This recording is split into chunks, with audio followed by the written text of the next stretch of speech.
안녕하세요. 한 주간의 법조계 이슈와 소식을 한데 모아 전해드리는 로투데이 스페셜 신세아입니다. 최근 코로나19 사태가 장기화되면서 사회적으로 훈훈한 바람이 불고 있습니다. 바로 착한 임대인 운동이 확산되고 있는 건데요. 이효리나 원빈, 이나영 부부 등 유명 연예인들부터 민간기업, 공공기관까지 너도 나도 건물 임차인들에게 임대료를 전액 면제해주거나 깎아주는 움직임이 번지고 있습니다. 착한 임대인 운동의 바람이 부는 그 현장 직접 다녀왔습니다. 코로나19 관련한 소식 하나 더 전해드립니다. 정부가 유치원, 초중고등학교의 개학을 4월 6일로 미룬 가운데 대학가에서도 개강 연기와 함께 온라인 강의가 시행되고 있습니다. 그런데 대학생들은 이런 온라인 강의에 대해 수업의 질이 떨어진다며 등록금 일부 환불과 더불어 등록금 자체를 낮추라는 목소리를 높이고 있다고 하는데요. 이들의 생생한 목소리가 담긴 지난 19일 국회 앞 기자회견 현장을 함께 보시죠. 그 외 법조계 다양한 소식들 이어서 전해드리겠습니다. 코로나19 사태가 전 세계적인 감염병 대유행, 팬데믹 상태에 들어가면서 지구촌 전체가 엄청난 충격과 혼란에 빠졌습니다. 이런 가운데 한국의 한 생명과학 전문 기업이 이탈리아와 스페인, 미국, 일본 등 코로나19와 사투를 벌이고 있는 나라들의 거래 기업의 안부와 격려를 전달하는 이메일을 보냈다고 하는데 어떤 회신이 왔을까요? 이메일을 통해 들여다본 지구촌 곳곳의 코로나19와의 사투를 장한지 기자가 전해드립니다. 여기 베르가모의 상황은 정말 나쁘다. 아마도 지금 이 순간 우리의 도시는 코로나19 전염의 세계 중심지인 것 같다. 한국의 한 생명과학 기업 대표의 안부 이메일에 이탈리아 거래기업 대표가 보낸 회신 메일 내용입니다. 베르가모는 이탈리아 북부 롬바르디아주에 있는 도시로 이 도시 한 곳에서만 지난 일주일간 하루 평균 10명 넘게 코로나19로 숨졌습니다. 솔직히 말해서 나와 내 가족을 포함해 이 지역 사람들의 절반 정도는 코로나에 감염된 것 같다는 것이 피에트로 올리베르 대표의 말입니다. 말 그대로 코로나19의 공포와 두려움이 도시 전체를 집어삼키고 있는 겁니다. 실제 이탈리아는 현재 매일 400명대의 사망자가 발생하고 있습니다. 코로나19가 3분의 1명꼴로 목숨을 앗아가고 있는 겁니다. 현지 시간으로 19일 오후 6시 기준 누적 사망자는 3,405명으로 코로나19 발원지였던 중국 누적 사망자 수를 이미 넘어섰습니다. 코로나19가 휩쓸고 있는 곳은 영안실도, 화장장도, 그리고 묘지도 모두 포화 상태라는 것이 외신들의 보도입니다. 영국 일간 더 가디언은 지난 19일 보도에서 이를 베르가모에서 한 세대가 죽었다라고도 보도했습니다. 또 다른 이탈리아 기업 대표 프랑코 비시오니는 이런 상황에 대해 우리는 지금 중요한 단계에 와 있다며 우리 모두의 노력으로 전 지구적인 감염병 대유행이 곧 해결되길 희망한다고 희망의 끈을 놓지 않았습니다. 유럽에서 이탈리아 다음으로 사망자가 많이 발생하고 있는 스페인은 19일 오전 기준 17,147명이 확진 판정을 받았습니다. 하루 만에 확진자가 무려 25%나 늘었고 사망자는 총 767명으로 전날보다 30%나 급증했습니다. 이와 관련 스페인 정부는 코로나19 사태로 직격탄을 맞은 기업과 자영업자들을 위해 총 2천억 유로, 우리 돈으로 약 274조 원 규모의 긴급 대책을 최근 내놨습니다. 이런 상황에 대해 스페인 마드리드에 있는 한 생명과학 기업 대표는 우리 회사는 영업팀을 포함해 모든 직원들이 재택근무를 하고 있다고 현지 분위기를 전해왔습니다. 콘라도 마이어 한스 대표는 그러면서 이 상황이 오래가지 않기를 바랄 뿐이지만 불행히도 우리는 한국보다 코로나19 확산이 몇 주 늦게 나타났다는 우려와 불안이 섞인 어조로 말했습니다. 앙겔라 메르켈 총리가 독일은 2차 대전 이후 최대의 도전을 맞고 있다고 현 상황을 표현한 독일에서도 회신을 보내왔습니다. 모든 유럽 국가들이 비상모드로 전환해 일상생활에 영향을 미치고 있고 사회적 접촉을 제한하고 있다는 것이 독일의 한 생명과학 기업 마틴 사이리 대표의 전언입니다. 독일의 또 다른 생명과학 기업 에르드만 대표는 사회적 거리두기나 마스크 착용 같은 한국에서의 조치와 관련해 우리도 우리 직원들에 대한 비슷한 규칙을 부과해야겠다며 한국에서처럼 드라이브스루 코로나 검사가 됐으면 좋겠다는 뜻을 전해오기도 했습니다. 국무부가 전국민 해외 이동금지라는 이른바 미국 봉쇄령 초강수를 들고 나온 미국에서는 당혹스럽고 걱정된다는 반응을 보내왔습니다. 미국은 진정세를 찾아가는 한국과는 정반대의 상황이다. 사람들은 걱정 불안과 함께 당혹감을 느끼고 있다. 우리는 하루하루 어떤 일들이 벌어지는지 주의 깊게 지켜보고 있다는 것이 미국 기업 대표 사다 타나베의 말입니다. 또 다른 생명과학 기업 국제영업이사 스콧 이트는 바깥에 나가는 경우는 음식을 사러 나갈 때뿐이라면서 슈퍼마켓 선반은 음식도 청소용품도 모두 텅 비어 있다. 정말 히스테리하다라고 일각의 사재기 광풍에 대한 당혹감을 나타냈습니다. 블룸버그 통신이 코로나 대유행 미국 다음은 일본일 것이라는 예측 기사를 내놓은 일본의 반응도 우려 반 걱정 반입니다. 일본이 도쿄올림픽 개최를 위해 코로나19 검사를 의도적으로 회피하고 있다는 논란이 일고 있는 가운데 현 상황을 예의주시하고 있지만 앞으로 몇 주 내 무슨 일이 벌어질지 알 수가 없다는 것이 회신 메일을 보내온 일본 생명과학 기업 대표들의 한결같은 반응입니다. 그 외 홍콩이나 싱가포르 같은 다른 아시아 국가들도 현 상황에 대한 우려와 함께 위기 관리에 있어 한국 정부의 투명성과 드라이브 스루 검사 등 창의적이고 적극적인 코로나19 대응을 높게 평가했습니다. 그리고 유럽과 미국, 아시아, 대륙과 나라, 인종은 달라도 한국의 한 생명과학 기업에서 보낸 이메일에 대한 이들 나라 기업들의 회신은 같은 메시지를 담고 있습니다. 함께 노력한다면 코로나19를 극복할 수 있다. 극복해야 한다. 곧 나아질 수 있다. 나아질 것이다. 라는 다짐과 희망입니다. 법률방송 장한지입니다.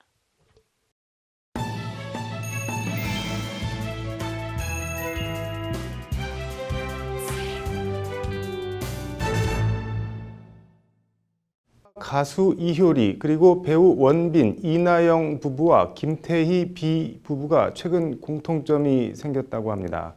이효리는 보유하고 있는 건물 임차인들에게 3월 임대료를 전액 면제해 주기로 했고 원빈, 이나영 부부와 김태희 비 부부는 3월 임대료를 반만 받기로 했다고 합니다. 코로나19 사태가 장기화하면서 이른바 착한 임대인 운동이 확산되고 있다고 하는데 현장을 신사 기자가 취재했습니다. 서울 종로구에 위치한 낙원 악기상가입니다. 오고 가는 사람이 없어 을씨년스럽기까지 합니다.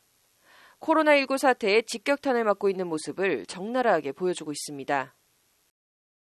지금 다 전국적으로 다 그렇잖아요, 지금요.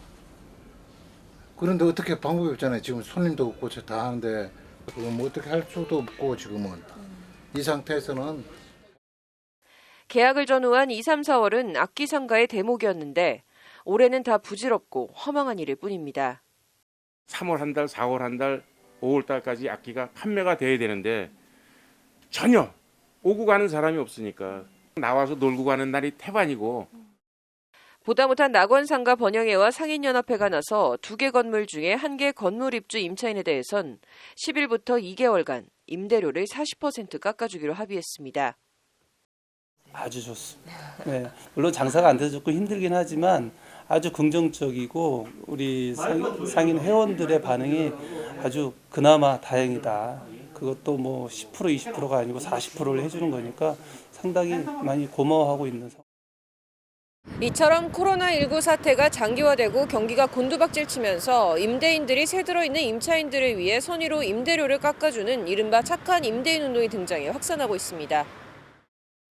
중소기업 벤처기업부에 따르면 전통시장과 상점가 등 착한 임대인 운동의 혜택을 받는 점포는 지난달 24일 2,198개에서 지난 5일 기준으로 13,973개로 집계됐습니다. 열흘 만에 7배 가까이 늘어난 겁니다. 여기에 가맹수수료를 면제해주거나 손소독제를 지원하는 등의 방법으로 넓은 의미에서 착한 임대인 운동에 동참하는 프랜차이즈 업체들도 늘고 있습니다. 현재까지 저희가 파악된 곳은 66개 프랜차이즈 본부가 참여했고요. 일단 가맹수수료 자체를 아예 면제하는 곳만 말씀드리면 더본코리아, 이디야, 서가임쿡이나 이런 곳이 포함되는. 나아가 전국 주요 산업단지와 입주기업을 지원하고 있는 산업부사나 한국산업단지공단이 이달부터 6개월간 공단 보유 건물 및 토지의 임대료를 30% 인하하기로 결정하는 등 정부사나 공공기관들도 착한 임대인 운동에 속속 동참하고 있습니다. 민관이 모두 착한 임대인 운동에 동참하고 있는 가운데 착한 임대인 운동이 결국은 임대인에게도 도움이 되는 상생의 길이 될 것으로 보입니다. 임차인이 못 버티고 주저앉으면 결국 잇몸이 없으면 이도 망하는 순망치안의 원리처럼 임대인도 어려워지는 건 마찬가지이기 때문입니다. 세입자 수요가 줄어들기 때문에 임대료 폭락할 가능성도 있고요. 네. 시장 원칙에 따라서요. 그럴 바에는 기존에 있는 세입자랑 맘 맞춰서 우리가 좀 낮춰줄 테니까 계속 해라 장사. 이게 훨씬 낫다는 거죠. 안 소장은 다만 제도적 보완은 더 필요하다고 지적합니다. 정부는 착한 임대인 운동에 자발적으로 동참한 임대인에게 소득세나 법인세를 깎아주는 방식으로 인하한 금액의 50%를 보전해주기로 했습니다. 쉽게 말해 임대인이 임대료를 100만 원을 깎아주면 세금을 덜 받는 식으로 50만 원을 보전해주겠다는 겁니다. 관련해서 착한 임대인 운동에 혜택을 받지 못하는 임차인들에게 직접 정부가 보전해주는 금액을 지원해야 모든 임차인들에게 실질적인 혜택이 돌아갈 수 있을 것이란 게 안 소장의 지적입니다. 그러니까 임대인이 자발적 인하 안 한 경우는 도와줄 수가 없는 거죠. 그러니까 그 부분은 반드시 보완이 필요하다. 그 경우는 따로 떼서 임차인한테 직접 지원해주면 됩니다. 임대료 인하분을요. 그런 차원에서 착한 임대인 운동을 임대인에 강요할 것도 아니고 일회성 운동이 아니라 임대료 관련한 구조적인 대안을 마련해야 한다는 지적도 있습니다. 아주 단기적으로는 뭐 좀 괜찮을지 몰라도 이게 뭐 하루 이틀 된 문제가 아니고 그래서 이번 위기를 넘기는 데 잠깐 도움이 될지 몰라도 중장기적으로는 그렇게 해결책은 되지 못할 것이다. 안 되고 나서는 이제 그 사람들은 더 어려워질 수도 있다. 그런 거죠. 임대료 문제를 착한 임대인들의 선의나 처분에만 맡겨두는 것이 아니라 임차인과 임대인이 공생할 수 있는 제도적 장치를 만들어야 한다는 목소리에 정치권이 더 귀를 기울여야 할 것 같습니다. 법률방송 신세아입니다. 코로나19 사태가 영향을 미치지 않는 곳이 없지만 대학가에선 개강 연기에 따른 등록금 일부 환불과 부실한 온라인 강의가 도마에 오르고 있습니다. 법률방송은 관련 내용을 보도해드린 바 있는데 오늘 국회 앞에선 시민단체와 대학생들이 등록금 문제에 대한 근본적인 해결을 촉구하는 기자회견을 열었습니다. 신세아 기자가 현장을 취재했습니다. 대학들은 코로나19 온라인 강의 등록금을 즉각 반환하라! 전국 대학 학생회 네트워크와 예술대학생 네트워크, 그리고 반값 등록금 국민운동본부 등 대학생 단체들, 그리고 시민단체 회원들이 등록금 문제 해결을 촉구하기 위해 국회 앞에 모였습니다. 기자회견 참가자들은 학교 당국의 부실한 코로나19 대처로 인한 학습권 침해를 강한 어조로 성토했습니다. 저는 아직 대학생입니다. 코로나 때문에 아직 개강을 하지 않았습니다. 주변에서 사이버로 개강을 한 친구들을 보면 과연 우리의 등록금이 제대로 쓰이고 있는지 의문이 듭니다. 코로나로 혼란스러운 이 상황에서 개강이 연기되고 수업 질 저하로 온라인 강의 자체가 부실한 것도 문제지만 온라인 강의라는 게 의미 없는 전공의 경우 학습권 침해 피해가 더 큽니다. 특성상 실기나 실험, 실습이 동반되어야 하는 예체능이나 공대 수업이 대표적입니다. 계열 특성상 타 단과 대학보다 등록금은 더 높은데 정작 실험, 실습 등 필요한 교육을 받을 수 없는 원격 수업이라는 이중의 피해를 보고 있다는 겁니다. 2주에서 4주간의 온라인 원격 강의 때문에 예술계열 학생들의 등록금에 맞는 교육 서비스를 전혀 제공하지 못한다는 사실은 명백해 보입니다. 현재 미술 및 디자인 계열은 매주 수업의 주요 과정으로 진행하던 과제 피드백을 전혀 받지 못하고 있으며 공예 계열은 실습을 하지 않으면 수업 자체가 진행이 안 되는 상황입니다. 음악과 무용 계열은 학생들의 상황이 더욱 심각합니다. 사실상 올스탑이고 수업권이 전부 사라진 상황입니다. 이와 관련 청와대 국민청원 게시판에는 지난 2일 대학교 개강 연기로 온라인 수업이 진행되는 데 대해 등록금을 인하해달라는 청원이 올라왔습니다. 현재 온라인 강의는 평소 오프라인 강의 수준보다 떨어질 수밖에 없다. 질적으로 떨어진 강의 수준에 대해 등록금 인하로 일부 보상받을 필요가 있다는 것이 청원인의 주장입니다. 해당 청원은 19일 오후 4시 기준 92,548명이 동의한 상태입니다. 관련해서 기자회견 참가자들은 정부가 대학 자율이라는 이름으로 등록금 문제에 정부가 손을 놓고 있다고 비판했습니다. 대학은 물론이고 국가적 대응을 주도해야 할 정부조차 학생들이 등록금의 교육에 맞는 서비스를 제공받지 못한다는 점을 전혀 대책을 마련하지 못하고 있는 상황입니다. 하지만 이는 예기치 못한 상황이 아닙니다. 대학의 등록금 운용은 이미 예전부터 근거와 명분 없이 진행되어 왔고 교육부는 자율성이라 명목으로 방관만 하고 있었습니다. 단지 코로나 사태를 통해 그 문제점이 더 적나라하게 드러난 것입니다. 매년 30만 명 이상의 학생들이 이용하는 학자금 대출이자도 도마에 올랐습니다. 현재 학자금 대출이자는 연 2.0% 정도 하는데 이를 현행 0.75%인 기준금리 수준에 맞춰야 한다는 주장입니다. 그게 얼마라도 학생들을 상대로 이자 장사를 할 게 아니라 기준금리 수준에서 학자금 대출이자를 맞춰야 한다는 겁니다. 기자회견 참가자들은 또 대학들의 등록금 산정 근거를 투명하게 공개하고 등록금 결정 과정에 학생들의 참여를 보장해 줄 것 등도 아울러 촉구했습니다. 저는 적어도 이 등록금의 책정 근거만큼은 확실히 있을 줄 알았습니다. 그러나 등록금 심의위원회에서 학교 본부위원은 등록금 책정 근거는 사실상 없으며 오래전부터 책정되어 왔던 것을 근거로 삼은 것이다 라는 말도 안 되는 근거를 내세우며 기자회견 참가자들은 나아가 국가장학금 확대와 반값 등록금 실현을 위해 정치권과 정부가 적극 나서달라고 촉구했습니다.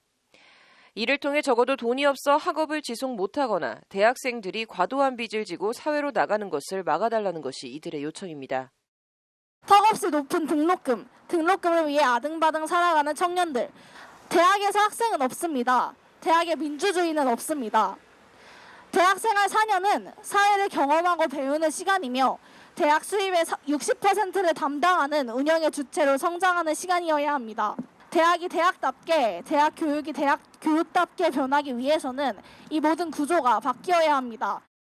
등록금 환불 요구 등 학생들의 불만의 목소리가 더욱 커지고 있는 가운데 교육부와 대학, 학생들 간의 소통을 통한 실질적인 대안 모색이 필요해 보입니다. 법률방송 신세아입니다.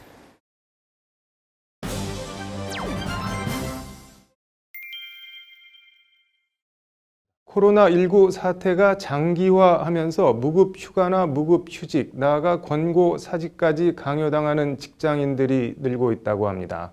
이슈 플러스입니다. 16일 직장갑질 119에 따르면 3월 2주차에 들어온 911건의 제보 가운데 코로나 관련한 고충을 호소하는 제보가 376건으로 전체의 3분의 1 이상을 차지했다고 합니다. 전주 247건에 비해서도 1.5배가 늘어난 수치입니다. 내용은 코로나19로 인한 경영 악화 책임을 무급 휴가 강요 등 직원들에게 전가하고 있다는 것이 대부분입니다.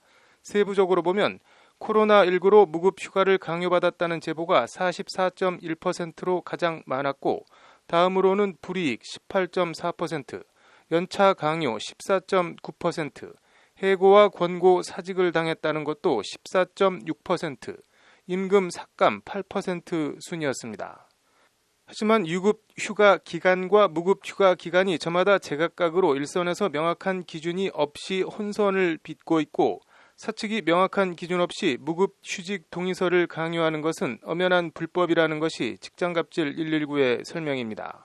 구체적으로 무급 휴가는 노동위원회의 승인을 받아야 가능한데 승인을 받지 않고 무급 휴가를 강요하면 불법입니다. 또 근로자 대표와 합의 없이 개별적으로 근로자를 압박해 무급 휴직 동의서를 받아냈다면 해당 동의서는 무효로 효력이 없습니다.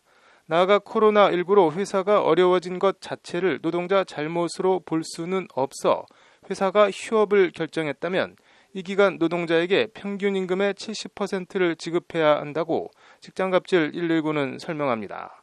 직장갑질 119는 회사가 일방적으로 공고를 붙이고 무급 휴직을 실시하는 경우 고용노동지청에 휴업수당 지급을 청구하는 진정을 낼 수 있고 노동위원회에 부당 무급 휴직 구제 신청을 할 수 있다고 전했습니다.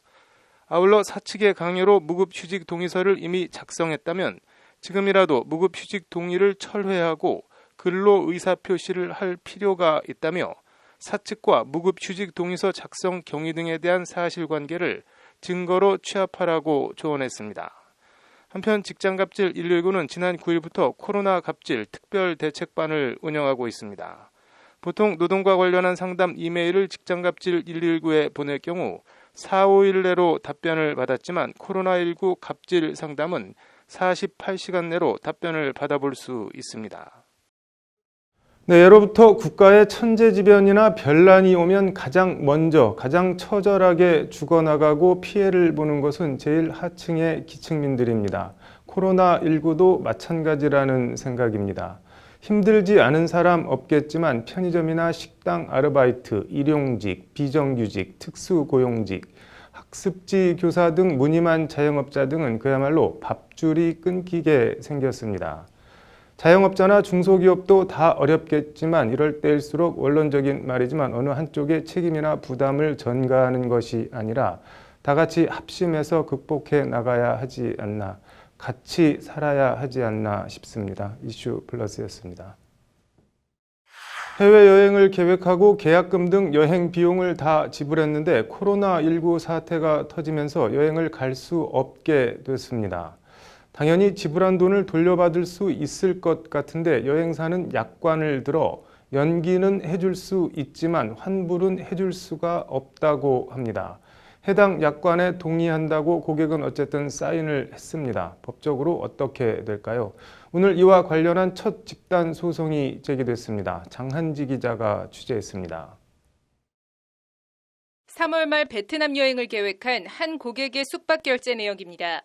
결제 일자는 지난 1월 22일, 호텔 체크인은 오는 3월 22일입니다. 그러나 결제일 이후 코로나19가 전국적으로 확산하면서 베트남은 현재 한국발 승객이 입국할 경우 2주간 격리 조치를 취하고 있습니다. 사실상 여행을 할 수 없는 상황이 된 겁니다. 사정이 이렇게 됐는데도 전 세계 91개 나라에서 리조트 및 호텔 예약을 전문으로 하는 A여행사는 베트남 여행을 예약한 고객들에 대한 환불을 거부하고 있습니다. 이에 인터넷 카페엔 베트남 항공편이 전부 취소돼 여행 자체를 못 가게 됐는데 여행사에 문의하니 잠수를 탔다거나 여행사에서 죽어도 환불은 안 해준다고 하네요 같은 A여행사를 성토하는 글들이 이어지고 있습니다. 코로나19 사태가 전국적으로 확산하면서 이 같은 위약금 환불 분쟁이 여러 곳에서 발생하고 있는데 소비자 13명이 오늘 A여행사를 상대로 부당이득 반환 청구 소송을 냈습니다. 코로나19 사태 이후 소비자 집단 소송은 이번이 처음입니다. 일단 A여행사는 자사 사이트에 올린 답글을 통해 고객님 죄송하게도 입국 금지로 취소는 불가하며 12월 15일 이전까지 날짜 변경만 가능한 점 안내드린다는 입장을 밝혔습니다.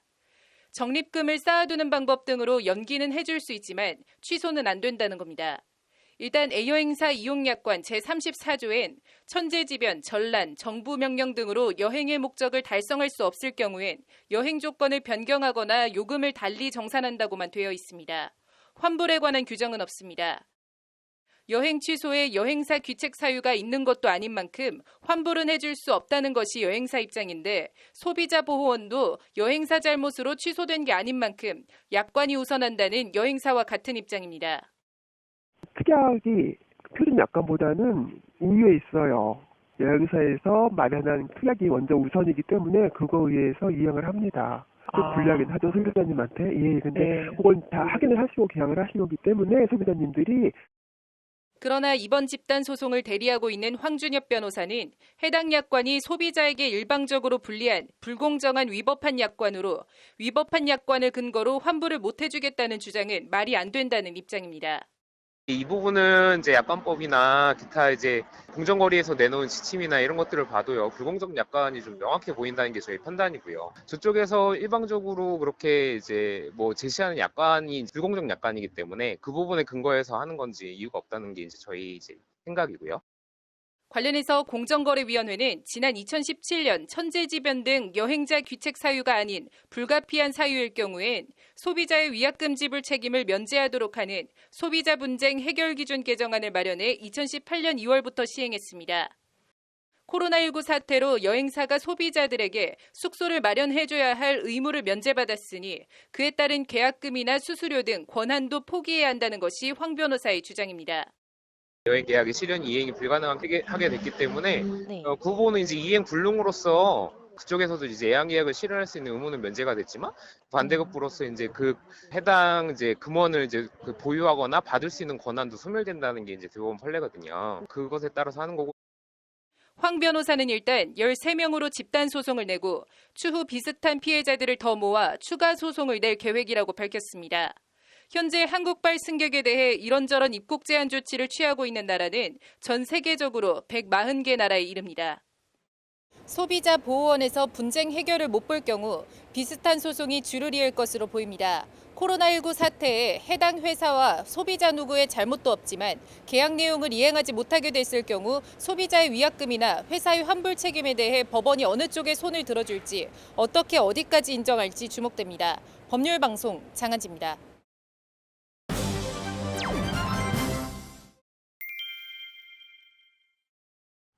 경기도가 방역 지침을 어긴 도내 교회 137곳에 대해 오늘부터 밀접 집회 제한 명령을 발동했습니다. 정부 수립 이후 교회 예배에 대해 행정명령이 발동된 것은 사상 처음입니다. 앵커 브리핑입니다. 김희겸 경기도 행정 1부지사는 오늘 오전 경기도청에서 기자회견을 열어 코로나19 확산을 막고자 감염병 예방법에 근거해 행정명령을 발동한다며 이같이 밝혔습니다. 김 부지사는 이번 밀접 집회 제한 명령은 종교의 자유 침해가 아닌 감염병으로부터 도민의 생명과 안전을 보호하기 위한 불가피한 조치라고 강조했습니다. 앞서 이재명 경기지사는 지난 11일 도내 기독교 대표들과 긴급 간담회를 갖고 이른바 7대 방역 지침을 지키는 조건으로 집합예배를 허가하기로 합의한 바 있습니다. 7대 지침은 입장 전 발열, 기침, 인후염 등 증상 유무 체크, 마스크 착용, 손소독제 비치, 예배 시 2m 이격거리 유지, 예배 전후 교회 소독, 예배 시 식사 제공 금지, 예배 참석자 명단 및 연락처 작성 등 7가지입니다. 이 중에서도 2m 이격거리 유지는 실질적으로 밀집 예배를 제한하는 강력한 수단이 될 것으로 경기도는 기대했습니다. 실제 지난 15일 도내 6,578개 교회 예배 방식 전수조사 결과 오늘 예배금지 행정명령이 내려진 137개 교회 대부분이 이 2m 이격거리 유지 지침을 지키지 않은 또는 못한 것으로 전해졌습니다. 경기도는 이에 따라 밀집 집회 제한 명령을 위반한 예배로 확진자가 발생할 경우 방역과 치료 비용 등에 대한 구상권도 교회 측에 청구한다는 방침입니다. 경기도의 이 같은 조치나 방침은 오늘 오전 기준 성남 은혜강 교회 50명, 부천 생명수교회 15명, 수원 생명샘교회 10명 등 교회에서 집단 확진 사례가 계속 이어지고 있는 데 따른 대응입니다. 경기도의 이 같은 행정명령은 감염병 예방법에 명시된 지자체장이 권한이자 의무로 법적으로는 아무 문제가 없지만 헌법상 종교의 자유 침해 논란은 불가피할 것으로 보입니다. 특히 온라인 예배를 할 수 있는 인프라가 제대로 안 돼 있는 교회에 밀집 예배를 하지 말라는 것은 그냥 예배를 하지 말라는 것과 크게 다른 게 없습니다. 이와 관련 이 지사는 지난 7일 자신의 페이스북에 종교 집회를 강제 금지할 경우 엄청난 반발과 비난이 예상된다면서도 그러나 도민께서 제게 맡긴 일 중 제일은 공동체의 안전을 지키는 것이라고 강조한 바 있습니다. 불가피한 반발을 이겨낼 수 있도록 권한을 준 것이므로 비난은 그 권한에 상응하는 책임의 일부로서 제가 감수하겠다는 게 이 지사의 입장입니다. 관련해서 이 지사는 코로나19 사태 국면에서 보여준 뚝심과 추진력으로 차기 대선 주자 선호도 조사에서 급상승 곡선을 그리며 최근에는 황교안 미래통합당 대표를 3위로 주저앉히고 2위로 뛰어오르는 기염을 토하고 있습니다. 모든 걸 정치적으로 볼 필요는 없지만 정치인의 모든 행위는 결국 정치 행위로 간주되는 것 아닌가 싶습니다. 그리고 그 행위는 종국에는 투표로 평가나 심판을 받을 수밖에 없습니다. 10년도 더 전이긴 한데 수도권에서 처음 총선을 치른 한 국회의원이 사석에서 지역구에 처음 갔더니 총선 브로커들이 교회 교인 명부를 들고 와서 얼마를 주면 이 사람들이 당신에게 투표하게 하겠다고 제의를 해왔다는 얘기를 해서 참 복마전이다는 생각을 속으로 한 적이 있습니다. 정치인으로서 특정 종교의 집단 반발을 초래할 가능성이 있는 행동을 하는 건 어떤 의미에서든 결코 쉬운 일은 아닐 겁니다. 오늘 이재명 지사의 행정명령을 받은 교회나 교인들이 이 지사를 어떻게 생각할진 짐작하기 크게 어렵지 않은 점만 봐도 그렇습니다. 그래서 오늘 이 지사의 행정명령은 또 결과적으로 이 지사에게 어떤 평가와 결과를 안겨줄지 궁금합니다. 앵커 브리핑이었습니다. 네, 이슈 플러스 재난 기본소득 얘기해 보겠습니다. 장한지 기자 나와 있습니다. 장 기자, 일단 재난 기본소득이 뭔지부터 좀 설명이 필요할 것 같은데요. 네, 우선 기본소득의 사전적 정의는 네. 재산, 노동의 유무와 상관없이 네. 모든 국민에게 개별적으로 무조건 지급하는 소득을 말합니다. 네. 여기에 이제 재난 기본소득을 대입하면요. 네. 코로나19와 같은 국가 재난 상황에서 네. 모든 국민에게 일정한 금액을 지원하는 것을 말한다고 보시면 될 것 같습니다. 이재명 경기지사가 오늘 페이스북에 문재인 대통령에게 이 재난 기본소득을 모든 국민에게 지급해달라 이렇게 뭐 요청을 했다고 하는데 뭐 구체적으로 어떤 내용인가요?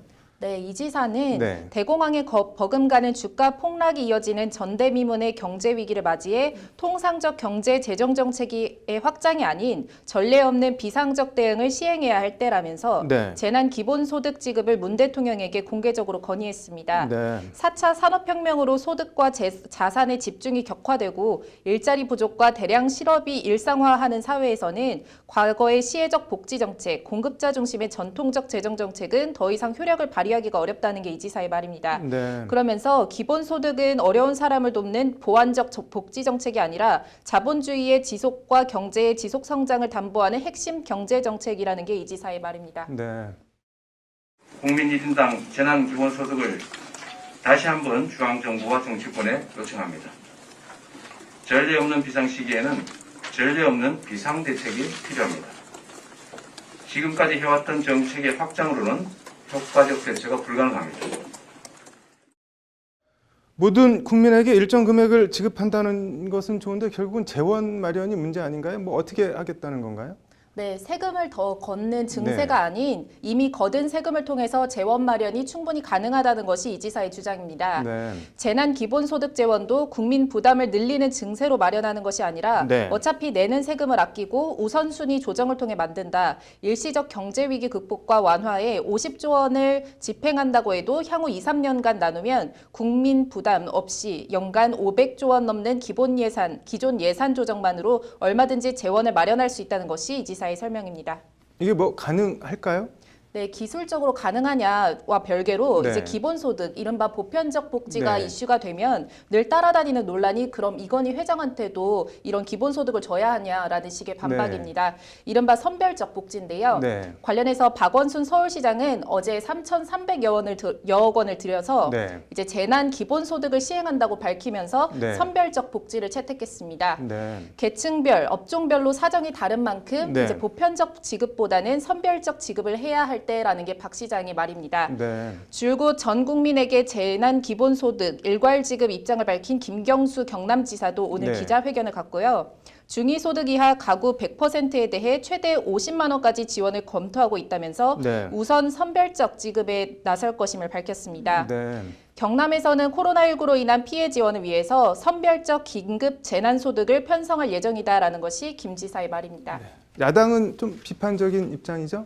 네, 코로나19라는 국가 위기 상황에서 네. 이제 극단적으로 비판을 할 수는 없지만 네. 총선을 앞둔 천심성 포퓰리즘, 재난소득 지급으로 표를 살려는 것 아니냐 이런 비판입니다. 네. 무조건 더 걷어서 더 쓸 생각을 하기보다는 덜 걷어서 민간에 돈이 돌 수 있도록 하는 것이 더 빠르고 정확한 방법이라는 것이 황교안 미래통합당 대표의 말입니다. 네. 직접 현금을 지급하는 방식이 아닌 네. 세금을 깎아주는 방식으로 도움을 줘야 한다는 것인데요. 네. 이제 경제 전문가들 사이에서도 이제 네. 감세를 통한 간접 지원과 재난소득 지급을 통한 직접 지원 네. 이 효과 등에 대해선 의견이 엇갈리고 있어서 네. 딱 어느 한쪽이 옳다 그르다 일도양단하기는 힘들어 보입니다. 문재인 대통령이 재난 기본소득 관련한 입장을 밝힌 게 있나요? 그런데? 네, 문재인 대통령은 지난 16일 네. 코로나19 대책은 이번 추경 한 번으로 끝나지 않을 수도 있다면서 네. 상황이 오래갈 경우 제2, 제3의 대책이 필요할 수도 있으니 정부와 지자체가 힘을 모아야 한다고 말했습니다. 네. 이 제2, 제3의 대책에는 네. 재난 기본소득 지급도 포함된다고 볼 여지가 있어서 네. 이제 시도 지자체 차원이 아닌 정부 차원, 국가 차원의 사상 초유의 재난 기본소득 지급이 현실화할지는 지켜봐야 할 대목인 것 같습니다. 뭐 보수적 시장주의자인 트럼프 미국 대통령조차 뭐 전 미국인에게 $1,000 뭐 지급해야 된다 뭐 이런 언급을 할 정도면 코로나19 사태가 정말 심각하긴 심각한 모양이네요. 우리나라도 뭐 어떻게 되나 지켜봐야겠네요. 오늘 잘 들었습니다.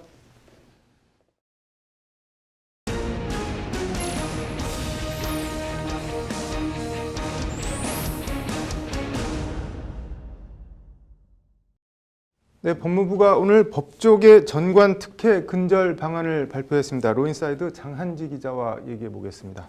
장 기자, 그동안 이런저런 전관 예우 근절 방안들이 발표되어 왔는데 오늘은 좀 특별한 내용이 있나요? 어떤 내용인가요? 네, 법무부는 학계와 대한변협 그리고 대검찰청 등과 함께 법조계 전관 특혜 근절 방안을 마련했다고 발표했습니다. 네. 9쪽짜리 보도자료의 제목부터가 네. 법무부 법조계 전관 특혜 근절 방안 마련입니다. 네. 사건의 수임부터 수사, 변론, 사후 징계 단계까지 모든 단계에서 개선을 추진한다는 것이 법무부 발표 골자입니다. 네, 상당히 자신 있어 하는 것 같은데 일단 사건 수임 단계부터 볼까요? 뭘 어떻게 바꾼다는 건가요? 네, 일단 사건 수임 제한 기간이 늘어납니다. 네. 현행 변호사법은 이른바 1+1 조항이라고 해서 네. 퇴직 전 1년간 근무한 기관 사건은 퇴직 네. 후에 1년 동안 맞지 못하도록 하고 있습니다. 네. 쉽게 말해서 서울중앙지검이나 서울중앙지법에서 판검사로 근무를 하다가 네. 해당 검찰청이나 법원 사건은 이제 퇴직 후에 1년 동안은 맞지 못하도록 하고 있는 건데요. 네. 이 기간을 퇴직 당시 직급에 따라서 늘렸습니다. 네. 일단 지법 수석부장이나 고검 부장검사, 지검 차장검사의 경우 네. 1+1이 아니고 네. 2+2로 수임이 제한됩니다. 네. 그리고 검사장이나 고법 부장판사의 이상의 경우에는 네. 3+3가 적용돼서 퇴직 전에 3년간 근무했던 곳의 사건은 퇴직 후에 3년간 맞지 못하게 됩니다. 네. 퇴직 시 직급 및 영향력을 고려했다는 것이 법무부의 설명입니다. 네, 그전보다는 상당히 강화된 것 같은데 수사나 변론 단계에서는 어떤 조치들을 취했나요?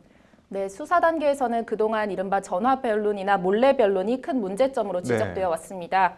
일단 현행 변호사법은 선임계를 안 내는 몰래 변론의 경우에는 현재는 조세 포탈이나 수임 제한 등 이제 법령 제한을 회피할 목적이 인정돼야 처벌이 되고 있었습니다. 네. 개선안은 여기에 정당한 이유 없는 단순 몰래 변론도 처벌하는 규정을 신설해서 이제 처벌의 실효성을 높였습니다. 네. 징역형 처벌 자체도 강화했는데요. 네. 그리고 전화 변론은 원칙적으로 금지하고 네. 검사의 요청이나 체포, 구속 등 긴급한 사정이 있는 경우만 예외적으로 가능하도록 했고 네. 그리고 이 경우에도 사후에 서면으로 제출하도록 했습니다. 네. 또한 담당 주임검사의 상급자에 대한 전화는 물론 네. 방문 구두 변론도 절차 위반 등 부당한 검찰권 행사를 시정하는 취지의 지휘권 발동을 이제 요구하는 변론 외에는 네. 금지시켜서 이른바 윗선을 통한 압력이나 회유 여지를 원천 차단하겠다는 것이 법무부의 설명입니다. 네, 취지는 알겠는데 해당 조치들의 실효성은 어떻게 담보를 하겠다는 건가요?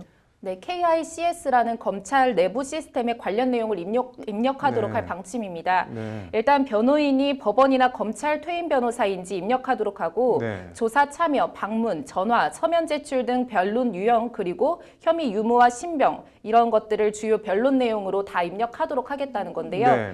한마디로 이른바 선수들이 들여다보면 네. 이게 정상적인 변론인지 아니면 전관이 작업한 건지 알게 할 수 있도록 하겠다는 건데요. 네. 나아가 법원 나의 사건 검색과 유사한 법무부 형사사법 포털이 있는데 네. 여기에서 제공하는 정보의 수사 밀행성을 해치지 않는 범위 내에서 네. 이제 변호인 및 변론 활동 유형을 당사자에게 공개하겠다는 것이 법무부의 설명입니다. 네. 더불어서 각 검찰청에 정관 특혜 방지 책임관제도 도입해서 네. 검찰 내 외부에서 정관 이유 기능을 철저히 스크린에 차단하겠다는 것이 법무부의 설명입니다.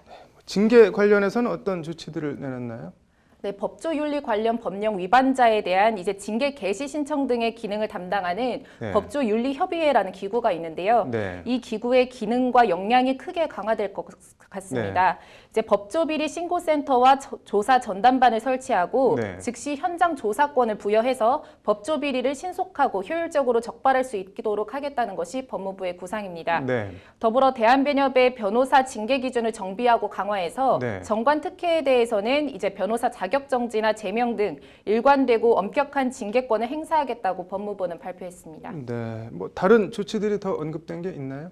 네, 본인 사건이라고 하는 게 있는데요. 네. 검찰이나 법원에 재직하는 동안 직무상 취급한 사건을 퇴임 후에 수임하는 것을 말합니다. 네. 이런 셀프 수임에 대해서는 2년 이하의 징역 또는 2천만 원 이하의 벌금으로 지금보다 처벌 수위를 2배 정도 높였는데요. 네. 퇴직한 재판이나 수사 공무원들이 네. 이른바 법조 브로커로 활동을 하면서 사건을 알선하는 것도 2년 이하 징역 또는 2천만 원 이하 벌금에 처하도록 했습니다.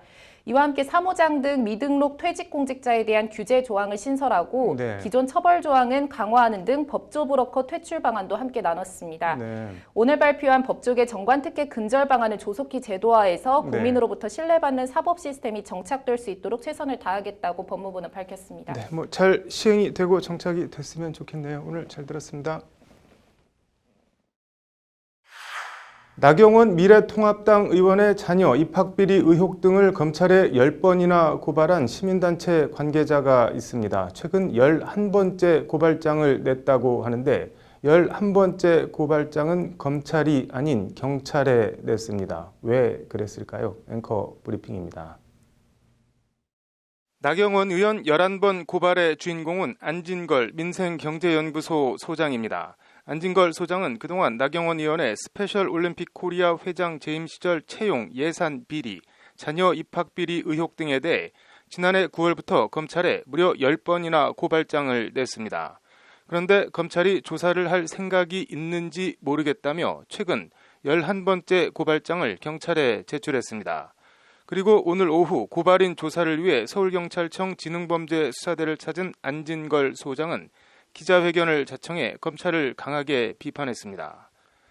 지난해 9월 16일부터 올해 초까지 나 의원에 대해 총 10번의 고발을 제기했는데 검찰은 아무것도 하지 않았다. 지난해 첫 고발 이후 벌써 6개월이 지났다.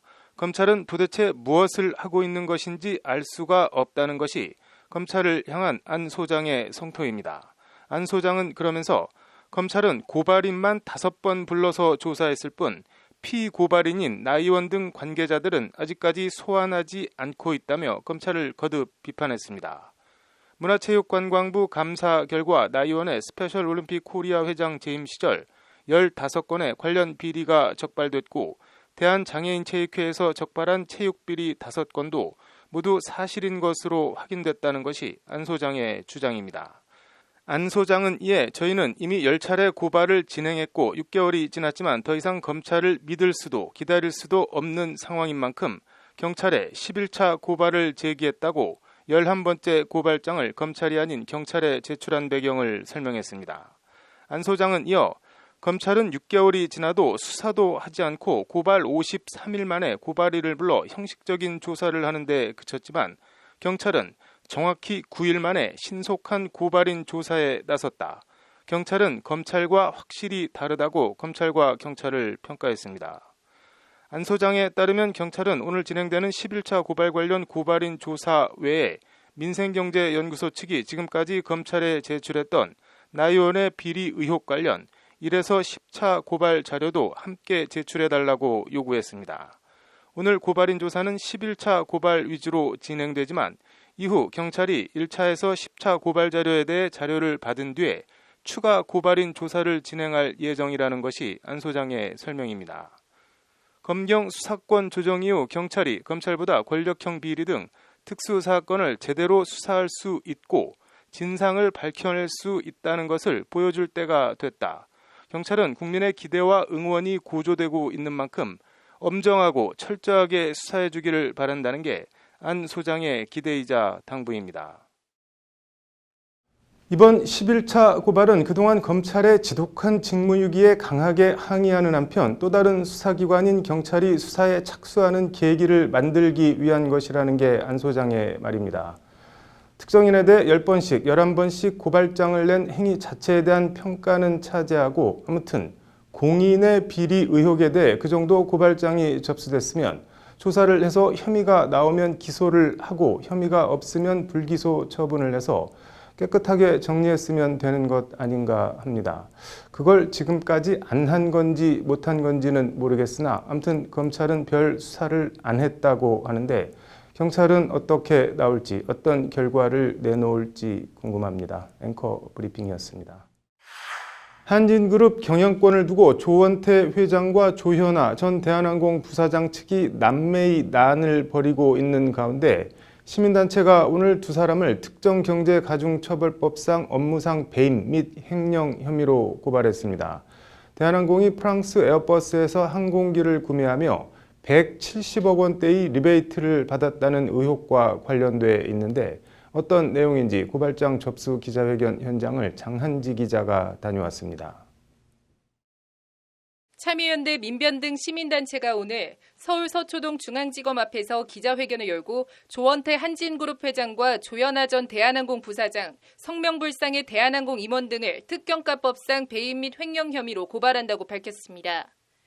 대한항공이 지난 1996년부터 2000년까지 5년간 10대의 A330 항공기 구매 계약을 체결하면서 성명불상의 대한항공 고위 임원에게 1,500만 달러의 리베이트를 받기로 했고 2010년부터 2013년까지 세 차례에 걸쳐 모두 174억 원의 리베이트가 전달됐다는 것이 고발장 내용입니다.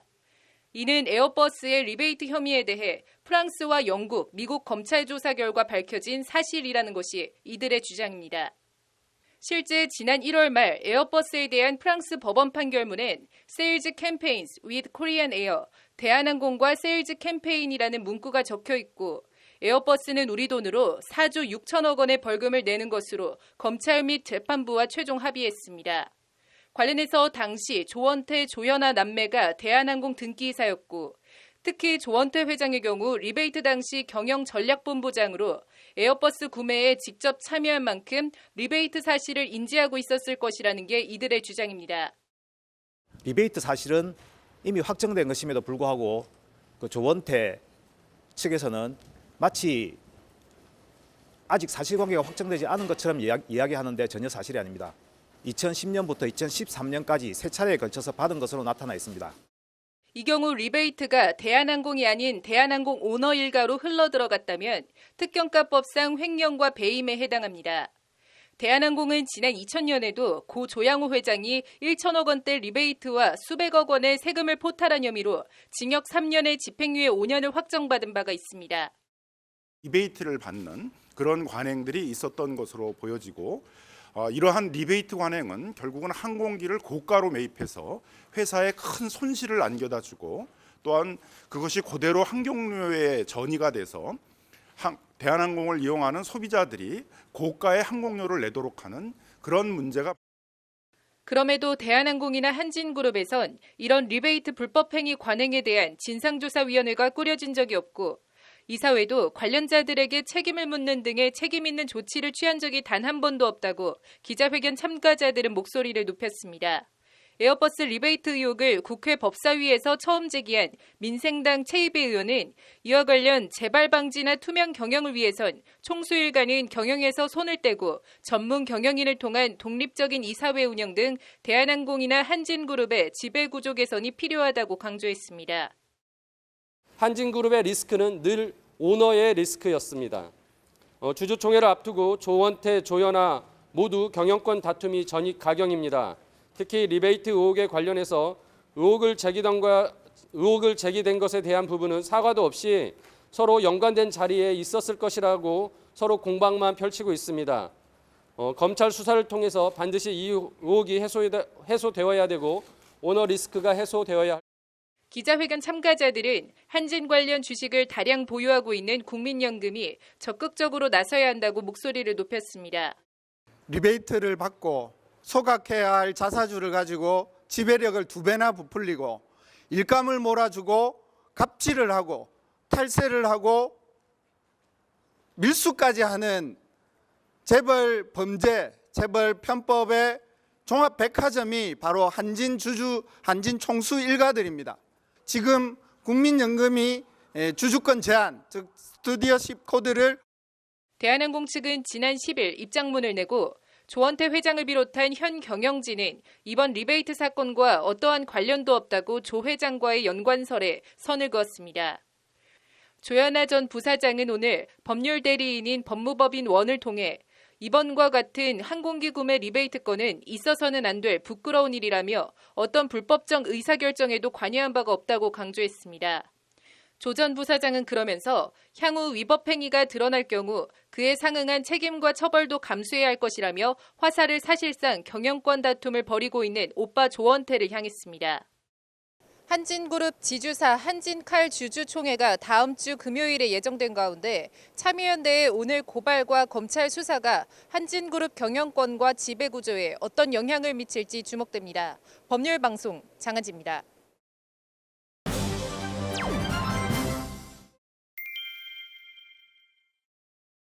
정의당 비례대표 후보들이 미래통합당의 위성정당인 미래한국당의 정당 등록을 보류해달라는 신청을 법원에 냈지만 받아들여지지 않았습니다. 앵커 브리핑입니다.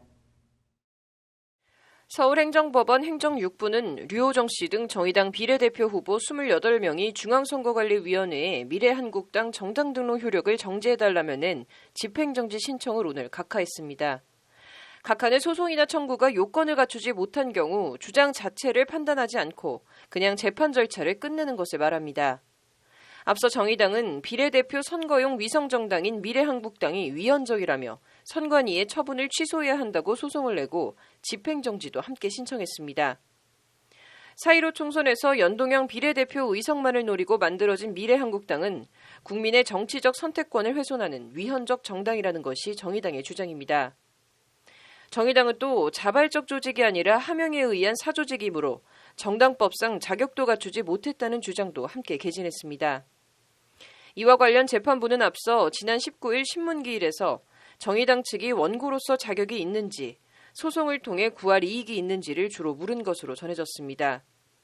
이에 정의당 비례대표 후보들은 선관위가 미래한국당의 등록을 받아들임으로 인해 참정권의 하나인 공무단임권을 침해했다는 취지로 답변한 것으로 알려졌습니다.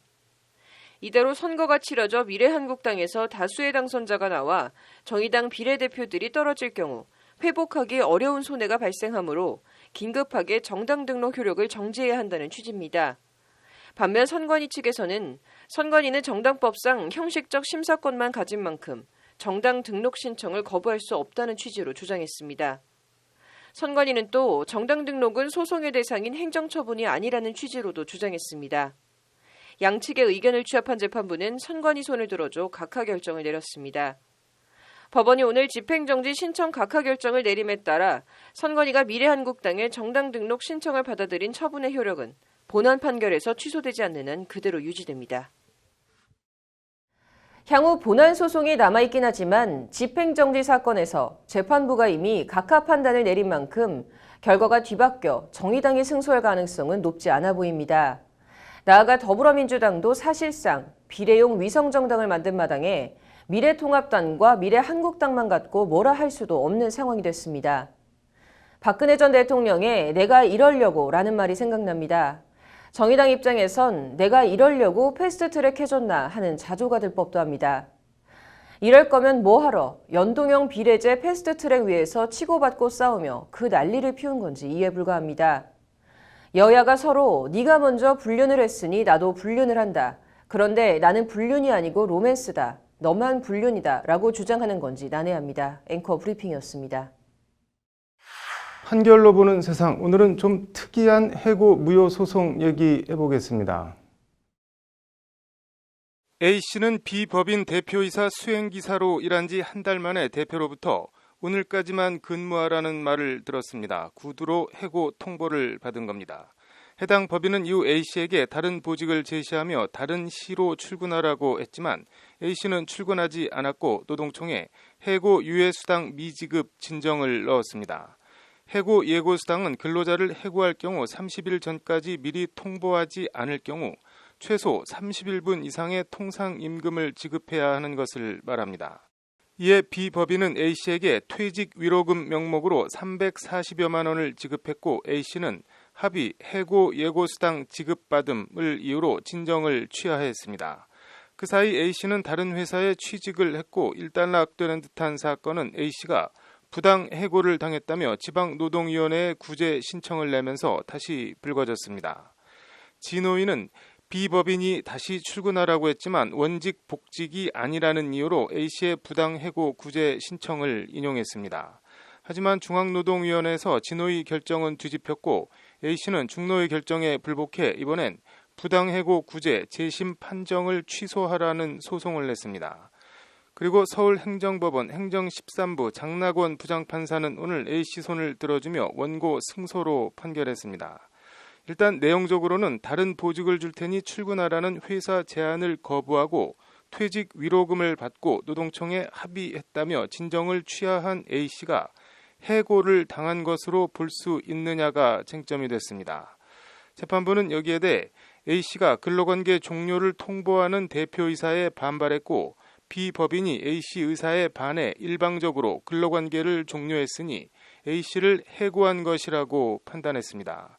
재판부는 또 A씨가 회사 측에 2차례 출근 명령을 거부한 것에 대해서도 새 출근 장소가 기존 출근 장소로부터 너무 멀리 떨어져 있었기 때문이다며 이를 근거로 A씨가 자발적으로 퇴사한 것으로 봐서는 안 된다고 판시했습니다. 퇴사 직후 다른 회사에 취직한 것에 대해서도 재판부는 해고를 당한 근로자가 생계를 유지하기 위해 급하게 다른 기업에 입사하는 일은 이례적인 일이 아니다며 그런 사정이 있다고 해고가 합의에 의한 근로관계 종료로 변하는 것은 아니다고 판단했습니다. 해고가 맞다면 그 다음은 부당해고에 해당하는지 판단해야 되는데 이 부분은 싱겁게 결론이 났습니다. 우리 대법원은 근로자에 대한 해고는 해고 사유와 시기를 서면으로 통지해야 효력이 있다고 판시하고 있습니다. 이에 재판부는 대법원 판례를 따라 그럼에도 비법인 대표이사는 A씨에게 구두로 해고 통지를 했을 뿐 서면 통지하지 않았으니 그 해고는 효력이 없다고 판시했습니다. 부당해고 소송에서 확정 승소 판결을 받으면 이 기간 받지 못한 임금 등을 달라는 소송을 내서 전부 받아낼 수 있습니다. 흔히 법은 멀고 주먹은 가깝다고 하는데 좋은 의미에서든 나쁜 의미에서든 법은 잘 알면 무지하게 가까이 있는 것 같습니다. 다른 얘기지만 오죽하면 일부 법조인의 법기술자, 법꾸라지라는 곱지 않은 말까지 붙였겠습니까? 그나저나 순진했던 저 법인은 참 난감할 것 같습니다. 다시 대표이사 수행기사로 부르기도 그렇고 아무 일도 안 시키고 나중에 몰아서 월급 주기도 그렇고 요지경입니다. 한결로 보는 세상이었습니다.